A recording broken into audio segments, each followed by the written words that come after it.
Ji, I am back with another video और इस lecture में हम अपनी एक्सरसाइज 1.1 का क्वेश्चन नंबर 2 स्टार्ट करेंगे।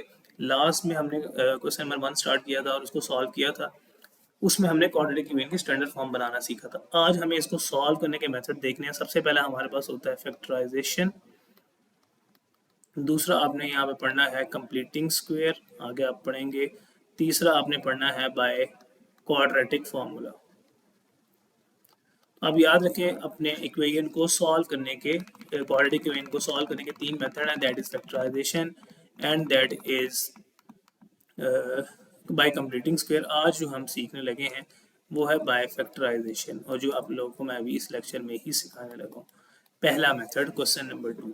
अब फैक्टराइजेशन का मतलब यहाँ पे क्या है बच्चों? फैक्टराइजेशन का मतलब है कि आपको फैक्टर्स बनाने हैं जो कि प्रीवियस क्लासेस में आप बड़े डिटेल से सीख चुके हैं कि सबसे पहला फैक्टराइजेशन का असूल क्या होता है कि आपने देखना होता है कि कुछ कॉमन तो नहीं आ रहा तीनों टर्म्स में। अब तीनों टर्म्स में कुछ कॉमन नहीं आ रहा, उसके बाद ये देखना होता है कि ये कंप्लीटिंग स्क्वायर तो नहीं है, ये किसी का स्क्वायर तो नहीं बन रहा। उसके लिए लास्ट वाले टर्म को किसी का होल स्क्वायर होना चाहिए। तो जब दोनों काम ना हो रहे हों तो फिर जो है हम एक ही काम करते हैं, that is mid term breaking, जो कि लास्ट आप लोगों ने कहीं ना कहीं सीखी होगी। मैं इसकी एक एग्जाम्पल के तौर पर आपको क्वेश्चन लिख के दिखाता हूँ। मिड टर्म ब्रेकिंग में आपको याद है कि यहाँ पे जब कोई नंबर नहीं है तो यहाँ पे 1 होता है, 1 को आप इस 6 से मल्टीप्लाई करते हैं, आपके पास 6 आ जाता है। और सेंटर वाली मिड टर्म को अब आपको ब्रेक करना है। किस फॉर्म में ब्रेक करना है? ये साइन देखते हैं, प्लस की फॉर्म में।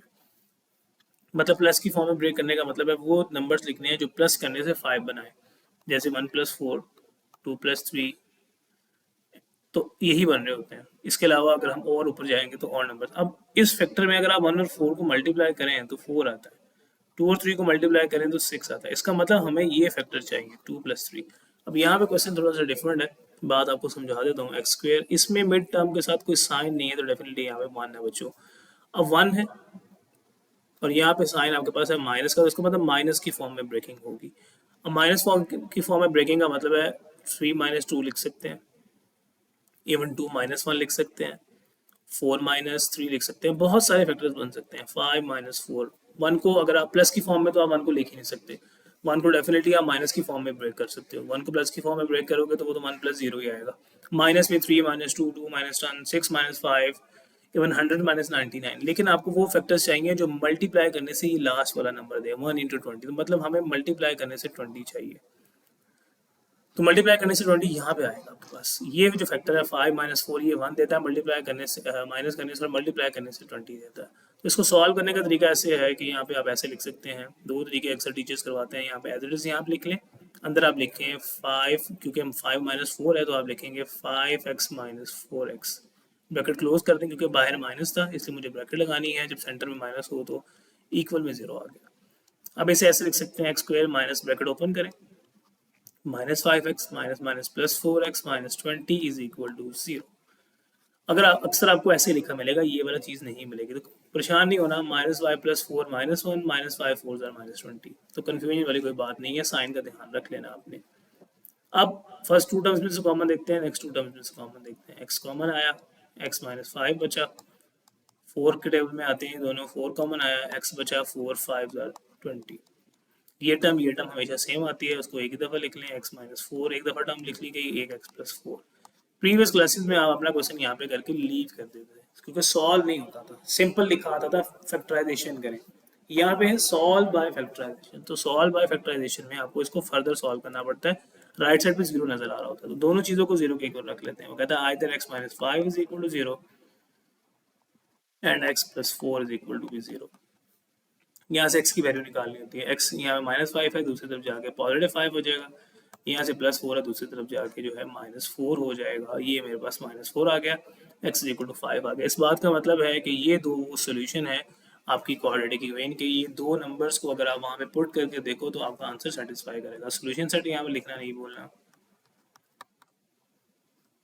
5, -4। तो इस सोल्यूशन का मतलब क्या है बच्चों? याद रखो, यहाँ पे उसने वेरीफाई करने को कहा तो नहीं है, लेकिन आपको बात पता होनी चाहिए कि इस सोल्यूशन का मतलब क्या है। इस x की वैल्यूज़ का मतलब ये है कि अगर आप इन x की वैल्यूज़ को, जैसे 5 है, 5 को यहाँ पे पुट करोगे तो इक्वेशन को सेटिस्फाई करेगा। जैसे x² है, मैं यहाँ पे लिख लेता हूँ 5² -5 -20 इज इक्वल टू 0। कहते हैं इसको वेरीफाई कर सकते हैं। जैसे अभी यहाँ पे 25 आएगा, -5 -20 इज इक्वल टू 0। इसको सॉल्व करेंगे तो 0 ही आएगा, तो 0 इज इक्वल टू 0। इस बात का मतलब है x की 5 वो वैल्यू है जो इस इक्वेशन को सेटिस्फाई करती है, यही मतलब, और -4 है। तो जब भी क्वाड्रेटिक इक्वेशन है, 2 डिग्री इक्वेशन है, मतलब उसकी हाईएस्ट पावर 2 है, तो उसके सॉल्यूशन भी 2 आते हैं। जितनी पावर होती है इक्वेशन की उतनी ही उसके सॉल्यूशन बनते हैं, उतने ही उसके आंसर बन रहे होते हैं।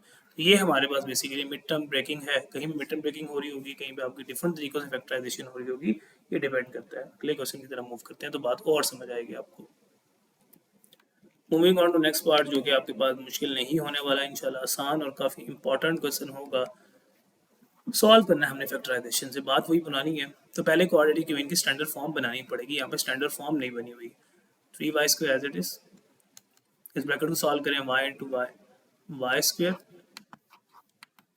यहाँ पे y² आ गया, और माइनस यहाँ पे आ गया 5y।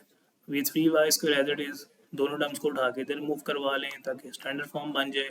-y² प्लस 5y, दोनों के साइन चेंज, राइट साइड पे 0 आ गया। अब दोनों लाइक टर्म्स हैं, 3y² -y² आप करेंगे तो 2y² आ जाएगा। ये अलग टर्म है क्योंकि इसके साथ स्क्वायर नहीं है y के साथ। तो यहाँ तक बात समझ आ जाती है। अब यहाँ पे मिड टर्म ब्रेकिंग के लिए तो 3 वैल्यूज होनी चाहिए। यहाँ पे बेसिकली कांस्टेंट मिसिंग है, c जो है यहाँ पे 0 है। तो इसका मतलब हमें मिड टर्म ब्रेकिंग नहीं होगी। फैक्टराइजेशन का पहला रूल फॉलो करेंगे, कॉमन क्या आ रहा है। तो यहाँ का आप देखेंगे तो सिंपल y कॉमन आएगा। तो जब आपने y कॉमन लिया तो यहाँ पे बचेगा 2y plus simple 5 is equal to 0। दोनों को अलग अलग 0 के को रखे हैं, y is equal to 0, y plus 5 is equal to 0।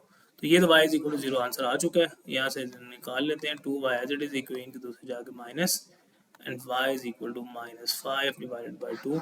तो ये दोनों आंसर आपके पास आ चुके हैं, यही हमारे पास आंसर है। सोल्यूशन सेट लिखना आपने नहीं भूलना है, 0, -5/2। तो इतनी सी बात थी, उम्मीद करता हूँ कि बात समझ आ जाएगी। नेक्स्ट पार्ट की तरफ मूव करते हैं। जी, हम थर्ड पार्ट की तरफ मूव करते हैं। ये भी क्वाड्रेटिक इक्वेशन की स्टैंडर्ड फॉर्म नहीं है। इसे हम सीक्वेंस से लिख सकते हैं, लेफ्ट वाली चाहे राइट पे लिख सकते हैं। हम ऐसे लिख सकते हैं 17x² is equal to 4 minus 32x। किया क्या मैंने, एडजस्ट लाइक ऐसे करके लिखा, 2 इज इक्वल टू एक्स। मैं ऐसे लिख सकता हूँ x is equal to 2। Symmetric property है, 17x² मैंने इधर लिख लिया, ये चीज़ मैंने उधर लिख ली। स्टैंडर्ड फॉर्म बनानी है। स्टैंडर्ड फॉर्म बनाने के लिए ये सारी यहाँ पे 0 होना चाहिए, तो इन दोनों टर्म्स को मूव करा लें। ये -32 है, यहाँ पे आके +32 होगा। अरेंज भी कर रहा हूँ, ये +4 है, यहाँ पे आके -4, यहाँ पे 0 रह जाएगा। अगर आप देखेंगे तो ये क्वाड्रेटिक इक्वेशन की स्टैंडर्ड फॉर्म बन चुकी है। डिफरेंट तरीकों से टीचर्स करवाते हैं, at the end standard form यही बनती है। फर्दर काम आगे है कि इसकी मिड टर्म ब्रेकिंग करनी है। उसके लिए हमें सबसे पहले कॉमन देखना पड़ता है, जो कि तीनों टर्म्स में कुछ कॉमन नहीं आ रहा। फिर मिड टर्म ब्रेकिंग के लिए फर्स्ट और लास्ट टर्म को मल्टीप्लाई करते हैं। मतलब 17 को आपने मल्टीप्लाई करना है 4 के साथ, तो ये -68 बनेगा। और मिड टर्म जिसको ब्रेक करना है वो है 32।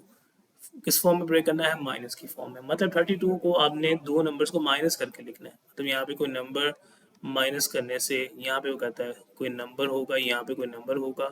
दोनों नंबर को जब आप माइनस करोगे तो यहाँ पे आपके पास आना चाहिए 32, और उन दोनों नंबर्स को मल्टीप्लाई करने से आपके पास जो है वो आना चाहिए 68। तो वो दो नंबर आपको यहाँ पे पिक करने हैं। जैसे कि अगर आप देखेंगे तो 32 का मैं लिख सकता हूँ 34 माइनस 2, ज़्यादा दूर नहीं जाते, सिंपल 34 माइनस 2 करते हैं। 34 माइनस 2 करेंगे, जैसे मैं यहाँ पे 34 माइनस यहाँ पे 2 करता हूँ तो मुझे 32 मिल जाता है। और यहाँ पे इन्हीं दोनों नंबर्स को जब मैं मल्टीप्लाई करता हूँ तो मुझे 68 मिलेगा। तो इस बात का मतलब कुछ ऐसे बनेगा, 17x², उसको ब्रेक करके लिख सकते हैं 34x minus 2x -4 is equal to 0। First two terms में कॉमन देखें, नेक्स्ट टू में कॉमन देखें। फर्स्ट टू में है 17x common, x plus 2 minus 2 common, x plus 2 is equal to 0। जब आप कॉमन लेते हैं तो याद रखें, माइनस जब आप कॉमन लेते हैं तो अंदर वाली टर्म का साइन लाजमी चेंज करते हैं, इसलिए यहाँ पे साइन चेंज हुआ, और ये टर्म हमेशा सेम आती है। तो रिमेनिंग टर्म लिख लें, x 17x माइनस 2 एक टर्म है, और एक जो सेम आई है उसको लिख लें x plus 2 is equal to 0। अब आपकी फैक्टराइजेशन हो गई है, बट हमें इसको सॉल्व करना होता है। तो दोनों टर्म्स को 0 के इक्वल रख के हम फर्दर सॉल्व भी कर लेते हैं। x plus 2 is equal to 0। तो फर्दर सोल्यूशन करते हैं। यहाँ से हमारे पास आ जाएगा 17x is equal to 2, x is equal to 2/17, एक ये सोल्यूशन आ गया। यहाँ से आपके पास आ जाएगा x इज इक्वल टू -2, एक ये सोल्यूशन आ गया। सोल्यूशन सेट लास्ट में लिख लें, जो कि बनेगा 2/17, और यहाँ पे बनेगा -2। तो ये था हमारे पार्ट इसका थर्ड या फोर्थ जो भी है, देख लेते हैं। थर्ड इसका पार्ट है। उम्मीद करता हूँ कि बात आपको समझ लग चुकी होगी। थर्ड पार्ट है इसका, फोर्थ पार्ट इसका मूव करते हैं उसकी तरफ देखते हैं। जी, तो इसके सॉल्यूशन की तरफ मूव कर रहे हैं। पार्ट नंबर 4 है। सबसे पहले क्वाड्रेटिक इक्वेशन की स्टैंडर्ड फॉर्म बना लेते हैं।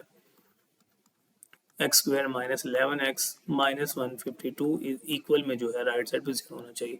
अब वही मसला है, फर्स्ट टर्म में 1 है, 1 इंटू 52 करेंगे 152 ही आएगा।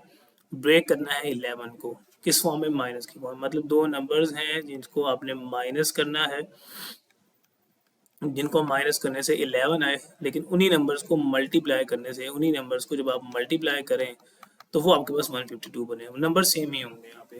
तो अब 11 को माइनस की फॉर्म में ब्रेक करने का मतलब है कि 11 को बहुत सारे तरीकों से लिखा जा सकता है। जस्ट लाइक 12 माइनस 1 लिख सकते हैं, 13 माइनस 2 लिख सकते हैं, और 14 माइनस 3 लिख सकते हैं। लेकिन हमें बहुत बड़ा नंबर चाहिए, इसका मतलब हमें आगे जाना पड़ेगा, थोड़ा सा फर्दर मूव करना पड़ेगा। तो मैं आपको डायरेक्ट यहाँ पे जो है बता दूंगा हिंट में।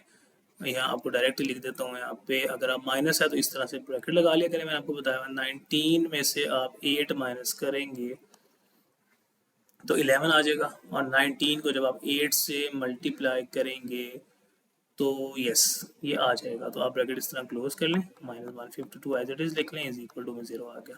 मतलब वो दो नंबर्स ये हैं, एक 19 और 8। 19 minus 8 11, 19 8 are 152। X square as it is, bracket open कर लें, -19x plus 8x minus 152 is equal to 0। Mostly आपको ये स्टेप नहीं मिलेगा, टीचर्स ने ये स्टेप करवाया होता है, तो आपने कंफ्यूज नहीं होना। फर्स्ट टू टर्म में कॉमन देखें, x कॉमन है, -19 आ गया। 8 कॉमन है, 8 के टेबल में x एज इट इज, यहाँ पे 19 आ जाएगा। 8 के टेबल में 19 आता है।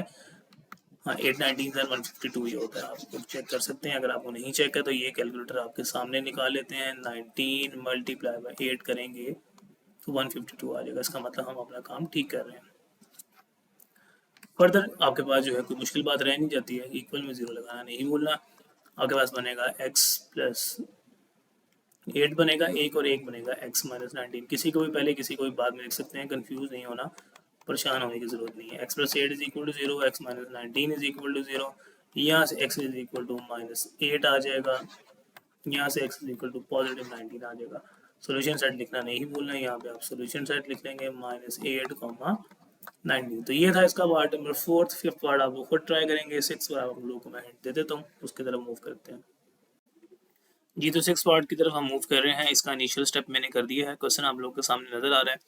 वही कॉन्सेप्ट है कि डिनोमिनेटर्स में जो टर्म्स आ रही हैं उनका हम एलसीएम लेते हैं, पूरी इक्वेशन से मल्टीप्लाई कर देते हैं। अब ये डिफरेंट फैक्टर्स हैं, इसका मतलब ये तीनों ही एलसीएम में आएंगे। तो इन तीनों फैक्टर्स को बारी बारी सबके साथ मल्टीप्लाई किया। पहले इन तीनों फैक्टर्स को यहाँ पे इसके साथ मल्टीप्लाई किया, फिर यहाँ पे मल्टीप्लाई किया, फिर लास्ट में मल्टीप्लाई किया। ऐसा करने से कुछ ना कुछ फैक्टर्स आपके कैंसिल आउट हो रहे होंगे। जो फैक्टर्स कैंसिल आउट होंगे उनको ऐसे करके आप कैंसिल आउट कर सकते हैं। लाइक यहाँ पे अगर आप देखेंगे x minus 9 x minus cancel, यहाँ से x माइनस 9, यहाँ पे आपके पास x माइनस 3 कैंसिल होगा, और यहाँ पे आपके पास x माइनस 4 कैंसिल आउट होगा। कैंसिल आउट करने के बाद जो बचेगा उसको आप मल्टीप्लाई कर लें। जैसे अब यहाँ पे दो फैक्टर्स बच रहे हैं, 2 बच रहा है, 2 कॉन्स्टेंट स्टार्ट में लिख लें और इन दोनों को मल्टीप्लाई करें। इन दोनों को मल्टीप्लाई करने से x into x x square minus 4x minus 3x, और लास्ट में आपके पास आ जाएगा 12। तो क्वाड्रेटिक इक्वेशन पहले बनेगी तो ही फैक्टराइजेशन होगी। यही काम हम यहाँ पे करने की कोशिश कर रहे हैं। यहाँ पे कांस्टेंट 1 है, 1 स्टार्ट में आ जाएगा। ये x माइनस 9 x माइनस 4, ये दो फैक्टर्स हैं, आपस में इनको मल्टीप्लाई करें। x इंटू एक्स आपके पास एक्स स्क्वेयर आ गया, माइनस 4x आ जाएगा, इधर -9x, और प्लस करने से यहाँ पे आपके पास मल्टीप्लाई करने से 36 आ गया। यहाँ तक बात समझ आ जाती है। फिर यहाँ पे आप माइनस लगा लेते हैं, फिर यहाँ पे 1 फैक्टर है, 1 एज इट इज लिखें, दोनों फैक्टर्स को मल्टीप्लाई करें। एक्स स्क्वेयर आएगा -3x -9x, सिंपल मल्टीप्लिकेशन हो रही है 27। इसको फर्दर सॉल्व करते जाएं, 2 को मल्टीप्लाई करें, यहाँ पे आपके पास आ जाएगा 2x स्क्वेयर। यहाँ पे अगर आप देखेंगे दोनों लाइक टर्म्स है, -4 -3, माइनस माइनस प्लस हो जाता है। 4 + 3 करें तो आपके पास 7 आता है, और 7 को 2 से मल्टीप्लाई करें तो डायरेक्ट आप 14x लिख सकते हैं। इसी तरह 2 इंटू 12 आपके पास 24 आ जाएगा। इसी तरह 1 को मल्टीप्लाई करें, कोई फर्क नहीं पड़ता, एज इट इज आ जाएगा एक्स स्क्वेयर। ये दोनों लाइक टर्म्स हैं, ऐड कर लें, साइन बड़ी वैल्यू का आ जाएगा, और यहाँ पे लास्ट में 36 आ गया। इसी तरह यहाँ पे इसको ओपन करेंगे, कोई फर्क नहीं पड़ेगा, लेकिन बाहर माइनस है तो अंदर वाली टर्म्स का साइन चेंज हो जाएंगे। एक्स स्क्वेयर आ जाएगा। अब यहाँ पे देखेंगे -3x -9x, minus minus plus, sign बड़ी वैल्यू का, लेकिन बाहर माइनस है तो उसको चेंज करके प्लस कर देगा, और उनको ऐड करने से 12x आ रहा है। Same goes with last 27। Like terms को सॉल्व करते जाएं। ये आपके पास 2x square as it is लिख लेते हैं, -14x है, प्लस 24 है। अगर आप यहाँ पे देखेंगे ये एक्स स्क्वेयर है और ये एक्स स्क्वेयर आपस में जो है वो कैंसिल आउट हो रहे हैं, तो जो टर्म्स कैंसिल आउट हो रही है उनको आप कैंसिल आउट कर सकते हैं। ये एग्जैक्टली सेम है। इनको आपने कैंसिल कर दिया, ये -13x है यहाँ पे और ये दोनों टर्म सेम है, तो आपका ऐड करने से सिंपल -x बच रहा है और ये 36 -27 करने से आपके पास जो है 9 आ रहा होगा। तो यहाँ पे आप इसको माइनस करने से 9 लिख लेते हैं। फर्दर अगर आप देखेंगे तो बाकी कटिंग हो चुकी है और अब प्रॉपर क्वाड्रेटिक इक्वेशन बनाने के लिए अभी भी मसला है कि ये प्रॉपर क्वाड्रेटिक इक्वेशन नहीं बनी है।